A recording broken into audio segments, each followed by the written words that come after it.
Abonnez-vous et cliquez aussi sur la petite cloche de notification pour ne rien rater de nos prochaines vidéos. N'oubliez pas de partager aussi la vidéo et de la liker. Afrique N24. Salut, je suis le Dandan Ruffin. J'ai écouté la sortie de Bawara. Bawara, c'est un petit frère à moi, puisque je suis plus âgé que lui d'un an. Je suis le comme lui. Et je voudrais lui dire que cette sortie, vraiment, c'est honteux. Parce qu'il n'y a rien de véridique dans ce qu'il dit. On appelle ça la langue du bois. Ouais, le langage du bois. Il n'y a pas de vérité. Il insiste en disant que M. Podro n'a jamais fait l'objet d'une procédure judiciaire quelconque. Ah oui, bon, il peut le dire. Il peut le dire. Mais je lui rappelle ici que M. Podro était haï par le gouvernement. M. Podro, Monseigneur Podro, était indésirable par le gouvernement. Monseigneur Podro était celui-là, le prélat, qui donnait du fil à retordre au gouvernement. Par ses sorties musclées, robustes, il fustigeait le gouvernement sur tous les plans. C'est parce que c'est un prélat que il n'a pas fini comme les autres ont fini dans les prisons, ou soit au cimetière. C'est parce qu'il est prélat. Et du coup, quand quelqu'un comme ça est indésirable, quand quelqu'un devient, je sais pas,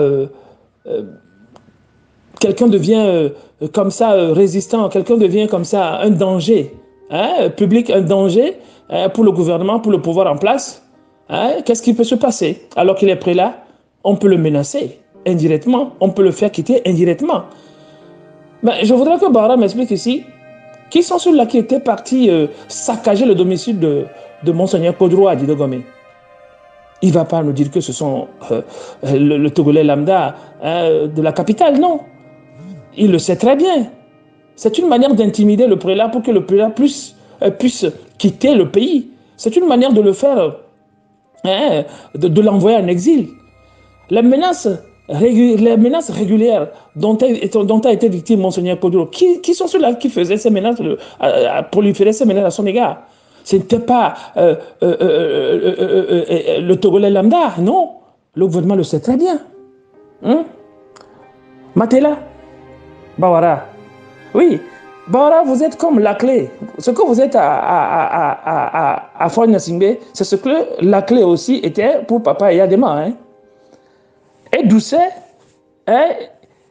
ce que Nataba était à Nasingbe Yadema, c'est ce que Doucet est à Foy-Nasingbe. Et vous savez comment ils ont fini. Vous comprenez? Il ne faut pas venir nous raconter des histoires qui ne tiennent pas. Vous dites que Monseigneur Podro a quitté le territoire d'une manière clandestine. Et qu'au Ghana, arrivé au Ghana, il a demandé l'asile. C'est très clair. Quand vous parlez de ACR, l'ACR, ça veut dire asile, et que les conditions n'étaient pas réunies, les conditions étaient violées. Le même ACR l'a ramené dans un autre pays, c'est en Suède, Podro est actuellement. Mais comment ce même ACR qui lui refuse de lui accorder l'asile au Ghana, le même ACR l'amène en Suède pour lui accorder, pour lui trouver refuge? Expliquez-nous. C'est parce que Podro n'était pas en sécurité au Ghana à cause du gouvernement togolais. Les Togolais qui critiquent le gouvernement togolais et se réfugient au Ghana n'ont jamais été en sécurité. Depuis longtemps, on connaît le problème de Tokofai qui a été assassiné au Ghana. Oui. Alors ne venez pas nous raconter ici des histoires qui ne tiennent pas. C'est la politique. Vous êtes en train de vous défendre. Mais votre défense est nulle. Matele Bawara.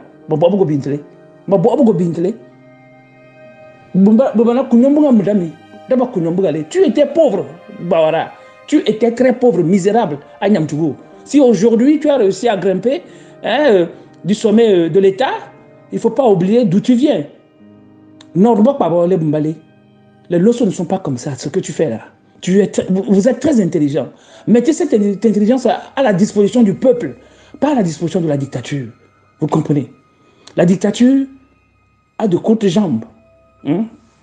Ce que vous racontez, ça ne tient pas. Ça ne tient pas. Ça ne tient pas. Ceux qui sont dans les prisons aujourd'hui, ceux qui ont commis les délits d'opinion, Si c'est que Monseigneur n'était pas un prélat, il devait être déjà en prison. Hein? Oui. Vous racontez que dans notre tradition, quelle tradition? On ne fait pas ça chez nous à Niamtougou.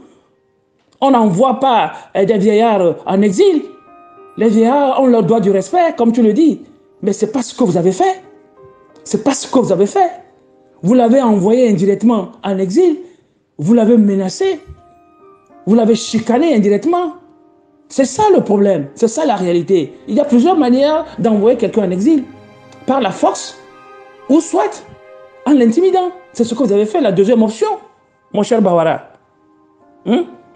Vous dites un vieillard, un aîné de cet âge devrait dormir et se réveiller quand il veut et jure de sa liberté, se déplacer et se promener dans le jardin.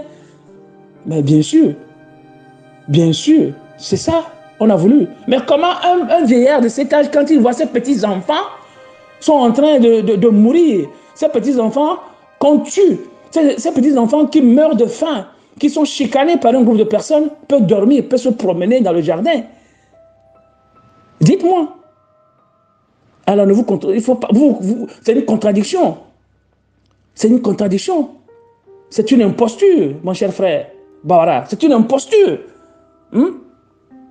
C'est une imposture. Et pire encore, hein, le mensonge a atteint son paroxysme lorsque vous dites que s'il a été pris en otage par quelqu'un, hein, pour des raisons d'instrumentalisation politique, le gouvernement ne peut rien. Qu'est-ce que vous racontez là? Est-ce que vous pouvez nous expliquer ça en homme français, hein, pour que quelqu'un comme moi qui n'a jamais été à l'école puisse comprendre? Qu'est-ce que ça veut dire tout ça, ce que vous racontez? S'il a été pris en otage par quelqu'un, s'il a été pris en otage par quelqu'un, est-ce que qui peut prendre un prélat en otage au Togo? Si ce n'est pas que le gouvernement du Togolais qui ne prenne les Togolais en otage, comme vous avez pris en otage, hein, les élèves de Dapaon, quand vous prenez en otage, hein, le peuple togolais, hein, vous demandez des rançons aux parents de payer. Vous avez pris le peuple togolais en otage, comme les terroristes prennent les personnes en otage. C'est ce que vous faites régulièrement.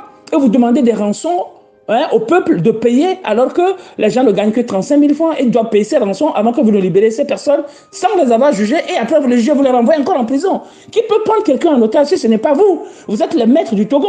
Vous êtes les maîtres de la nation. Non, cessez de nous mentir. Vous avez tellement fait de bêtises ces derniers mois que c'est insupportable d'écouter encore ces sorties grossières là.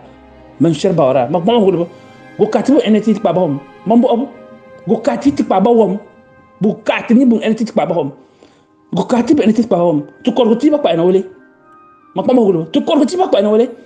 Ces mensonges là, chez nous à Niamtougou, ça ne se fait pas. Je suis l'autre aussi comme vous. Ça ne se fait pas.